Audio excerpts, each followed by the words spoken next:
कहानी शुरू होती है एक छोटे से गांव के साथ जिसका नाम भूतिया गांव था। यह गांव अपनी रहस्यमयी और भूतिया माहौल के लिए प्रसिद्ध था। गांव वाले इसे भूतों की बस्ती मानते थे और रात के समय किसी के भी बाहर न जाने की सलाह देते थे। गांव की कहानी एक पुराने हवेली से शुरू होती है, जिसमें एक आदमी अपने परिवार के साथ नए जगह बसने के लिए आया था। हवेली भूतों से भरी हुई थी, लेकिन इस आदमी ने उसे सिर्फ एक पुराने बंगले के रूप में देखा था। उसने गांव वालों से पूछा और उन्हें पता चला कि यह हवेली एक समय की बात है, जब यहाँ के मालिक ने अपनी पत्नी के साथ रहते थे और गांव में बड़े सम्मानित थे। कुछ वर्षों बाद एक रात उनकी पत्नी ने एक अजीब सा सपना देखा, जिसमें एक भूत उनसे कुछ कह रहा था। सपने में उसे एक खौफनाक स्थान की बातें दिखाई दी और भूत ने कहा, तुम्हें यहाँ से निकलना होगा, नहीं तो तुम्हारा सफलता तुम्हें भी नष्ट हो जाएगा। पत्नी ने उस सपने का मतलब अपने पति से साझा किया, लेकिन उसने उसे ध्यान नहीं दिया। कुछ ही दिनों के बाद वही भूतिया स्थान जो सपने में दिखा गया उसी हवेली का था।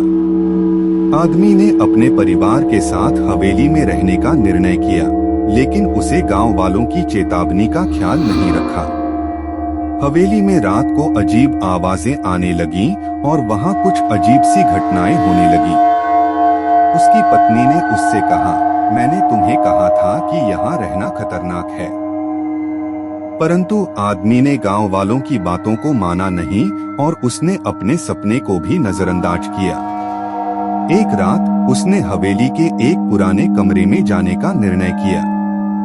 वहां जाकर उसने एक बड़े पुराने अलमारी को खोला और वहां कुछ विचित्र चीजें पाईं।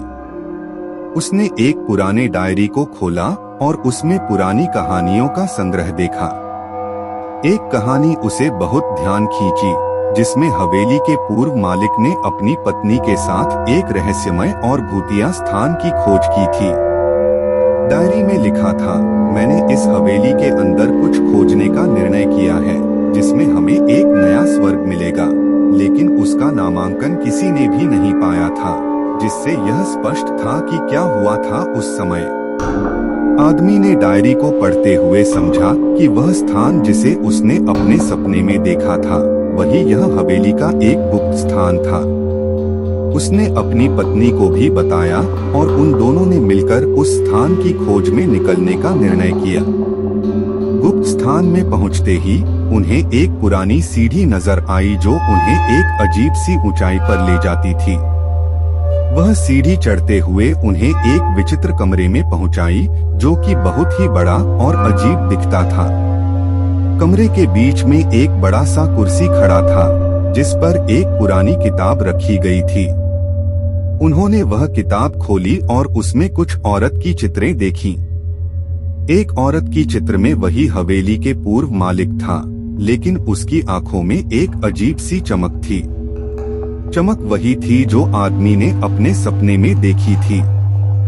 एक और पेज पर लिखा था, जिन्हें इस स्थान का रहस्य पता चला हो, उन्हें वही मेरी कहानी का सत्य मिलेगा, जो मेरी पत्नी को एक रात के सपने में दिखाई दी गई थी। वह स्थान तुम्हारा है, लेकिन सत्य जानकर तुम्हें यहाँ से बाहर निकलना होगा, अन्यथा तुम भी उसी स्थान का हिस्सा बन जाओगे जहाँ मैं अब हूँ। आदमी और उसकी पत्नी ने एक दूसरे की देखभाल करते हुए समझा कि वे इस स्थान का सत्य जानकर भी यहाँ नहीं रह सकते थे। उन्होंने तय किया कि वे जल्दी से गांव की ओर बढ़ेंगे और इस भूतिया हवेली से बाहर निकलेंगे। कहानी